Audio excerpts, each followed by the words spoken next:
2025년 9월 11일 목요일 매일 성경 묵상을 시작하겠습니다.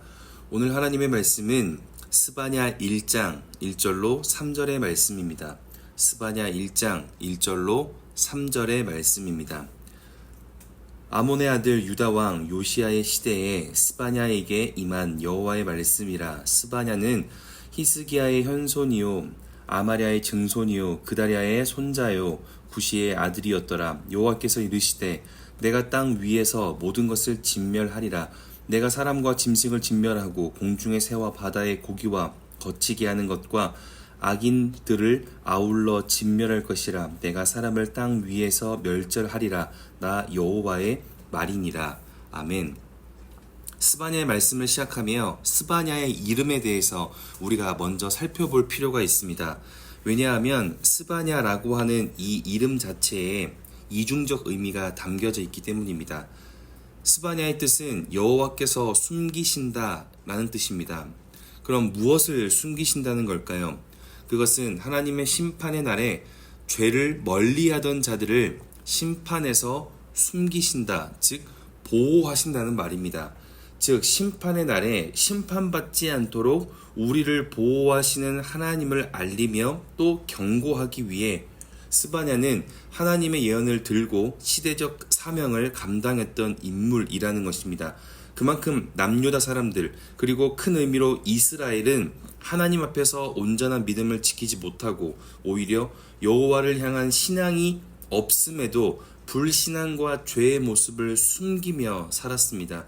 그래서 스바냐의 이름에는 여호와께서 숨기시는 나의 모습과 여호와 앞에서 나 스스로 숨기는 것이 공존하는 시대였다는 것입니다. 그만큼 신앙이 활성화되어 있었으나 누구보다 거짓이 가득한 시대였습니다.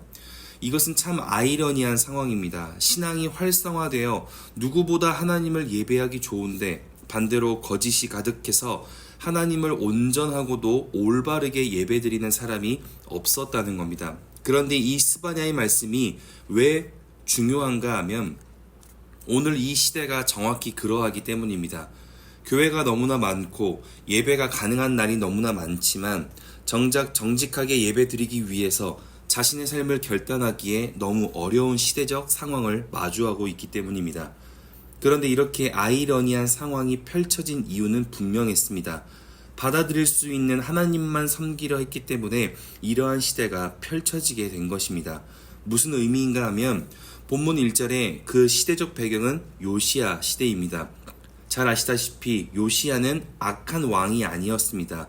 누구보다 종교개혁에 대해서 진심을 다했던 어쩌면 이스라엘의 몇 안 되는 좋은 왕이었고 믿음의 왕이었습니다.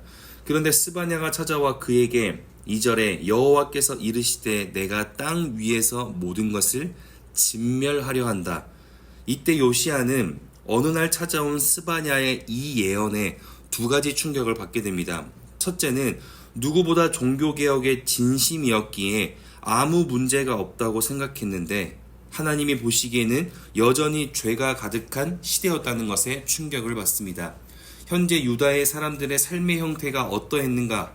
4절에 보면 남아있는 바알이 있었고 5절에 지붕에서 하늘의 무뼈를 경배하는 사람들과 여호와께 맹세하면서도 말감, 즉 우상을 섬기는 사람들, 즉 여전히 남아있는 우상신들에 대한 경배와 신앙이 있었던 것입니다.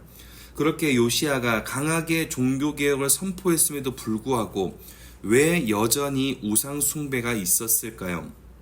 그것은 12절에 마음속에 이르기를 여호와께서는 복도 내리지 아니하시며 화도 내리지 아니하신다.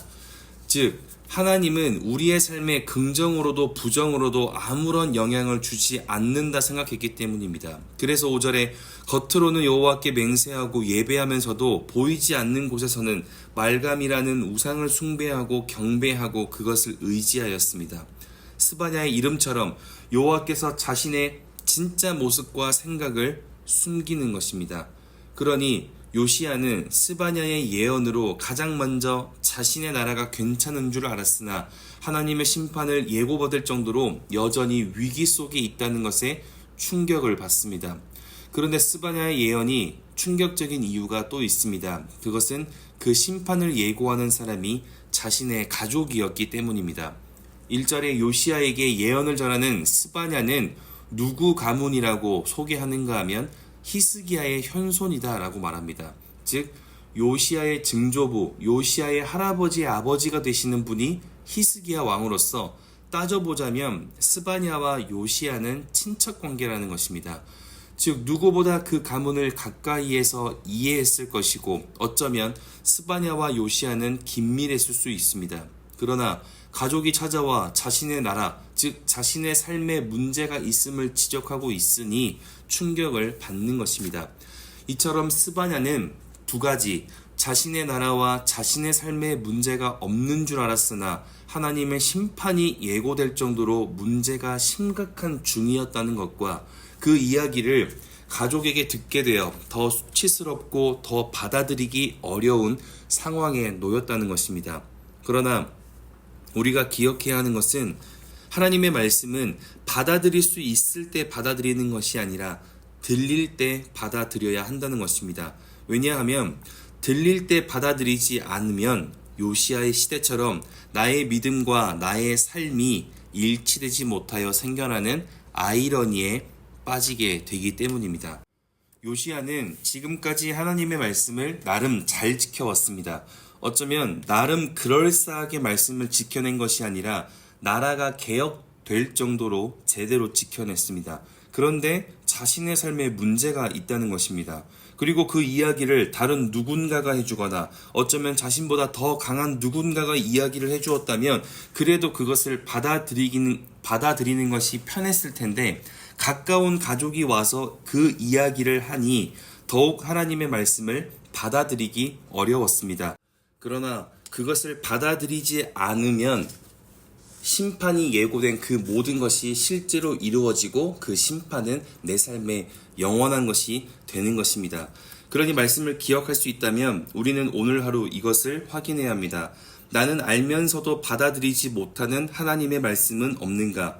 그리고 나는 나의 가장 은밀한 곳을 살피시는 하나님 앞에 부끄러움이 없는가? 우리의 오늘은 요시야의 시대와 다른 날이 될 수 있기를 바랍니다. 요시야의 시대는 외적으로는 신앙이 잘 갖추어졌으나 내적으로는 누구보다 어두웠습니다. 왜냐하면 하나님을 자기가 받아들일 수 있는 이해의 선에서 섬겼기 때문입니다. 하나님은 나를 사랑하신다면서 왜 복을 더 주지 않으실까? 하나님은 나를 사랑하신다면서 왜 어려움을 주실까? 받아들이고 싶지 않은 부분은 의심하고 거부하고 그렇게 하나님 앞에서 믿음을 숨기며 살아가기 시작할 때 결국 이러한 결론에 이릅니다.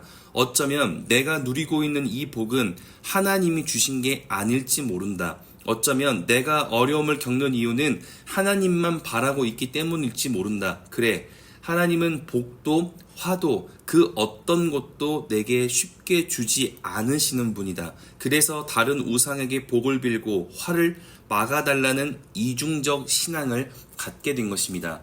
이처럼 들리는 말씀을 따르지 못하고 받아들일 만한 말씀만 따르기 시작할 때 우리의 삶은 무너지고 심판에 가까워집니다. 그러니 오늘 말씀을 기억할 수 있다면 내가 외면하고 멀리하고 있는 하나님의 말씀을 내 삶의 중심에 받아들일 수 있기를 축복합니다. 내가 어려움 속에 있어도 하나님은 내게 은혜를 베푸시는 분이십니다. 내가 아픔 속에 있어도 하나님은 나를 사랑하시는 분입니다. 내가 막막함 속에 있어도 하나님은 내게 놀라운 계획을 시작하신 분이십니다. 이러한 믿음이 우리의 은밀한 곳에서도 지켜지기 시작할 때 내 삶에 가장 훤하게 드러나는 곳에서 가장 은밀한 곳에 이르기까지 하나님의 하나님 되심을 놀랍도록 경험하게 만들 것이라 믿습니다. 그렇게 오늘 하루가 하나님에 대한 왜곡된 신앙이 깊어지는 날이 아니라 하나님을 향한 분명한 믿음을 통하여 그에 따른 확실한 위로와 사랑과 은혜를 경험하는 복된 목요일 될 수 있기를 주의 이름으로 축복합니다. 기도하겠습니다. 사랑이신 아버지 하나님, 오늘도 말씀으로 우리의 삶을 결단하게 하시니 감사합니다. 듣기 좋은 하나님의 말씀과 내가 따르고 싶은 하나님의 말씀과 또 내가 믿고 싶은 하나님만을 섬기며 내 삶의 무너짐을 경험하지 않기를 원합니다. 내 삶을 살아가며 들리는 그 말씀을 내가 불편하더라도 지켜내게 도와주시고, 그렇게 불편 속에서도 내 인내와 내 힘을 다하여 하나님을 사랑하고 말씀을 지키기 시작할 때 내 삶에 하나님이 주시는 그 아름다운 것으로 내 삶이 조금씩 하나님께 가까워지며 하나님의 나라를 경험하는 복된 삶의 현장이 될 수 있도록 성령께서 우리의 오늘을 사랑하시되 나에게 말씀을 지켜내고 말씀을 끝까지 순종할 수 있는 굳건한 믿음으로 함께하여 주시옵소서. 모든 것 주님께 맡겨드리며 이제는 우리 주 예수 그리스도의 은혜와 하나님의 사랑하심과 성령의 내주교통 역사하심이 하나님의 일하심을 구분하지 않고 어떤 경우에도 하나님의 역사하심을 기대하며 믿음을 절대 포기하지 않기로 결단하고 돌아가는 함께하는 모든 하나님의 사람들 머리 위에, 그리고 멀리 해외 국내 지방에 있는 가족들, 우리 교회 환우들과 우리 교회와 복중의 생명까지 이제로부터 영원토록 함께하옵시기를 간절히 축원하옵나이다. 아멘.